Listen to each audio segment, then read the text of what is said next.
La découverte d'un grand groupe de personnes dont l'organisme contrôle naturellement le VIH sans prendre de médicaments laisse espérer une guérison éventuelle, selon les scientifiques. L'étude révèle que jusqu'à 4% des porteurs du VIH en République démocratique du Congo sont capables de neutraliser le virus. En général, moins de 1% des personnes séropositives sont capables de le faire.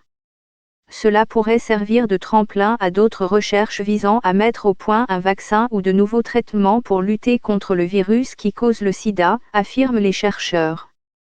Cela pourrait signifier que c'est quelque chose que nous pouvons réellement guérir, dit-elle. Les résultats, publiés dans The Biomedicine, qui fait partie de la famille des revues médicales The Lancet, ont porté sur des échantillons prélevés sur des personnes vivant avec le VIH entre 1987 et 2019. L'équipe comprenait des scientifiques de la société pharmaceutique Abbott, de l'Université protestante au Congo, de Johns Hopkins, de l'Institut national américain des allergies et des maladies infectieuses et de l'Université du Missouri Kansas City. Le Dr Roger, responsable du programme mondial de surveillance virale d'Abbott, renseigne que le groupe de la République démocratique du Congo est le plus important détecté dans un pays entre 2,7 et 4,3%. Un autre 1% des personnes vivant avec le VIH au Cameroun est également identifié comme contrôlant bien le virus sans médicaments.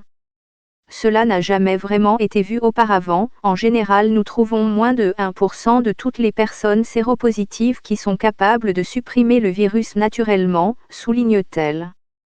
Actuellement, la plupart des personnes vivant avec le VIH doivent prendre quotidiennement des médicaments antirétroviraux pour combattre le virus et réduire leur charge virale.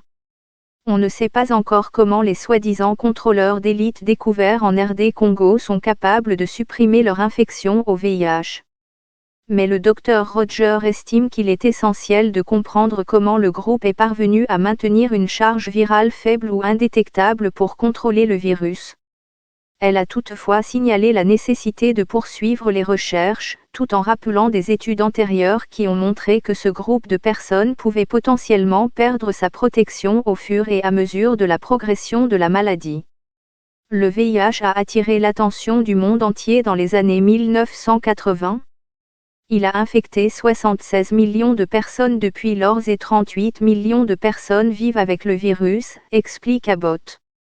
On pense qu'il est apparu il y a un siècle dans ce qui est aujourd'hui la République démocratique du Congo, et aujourd'hui le VIH touche de manière disproportionnée les femmes en Afrique subsaharienne.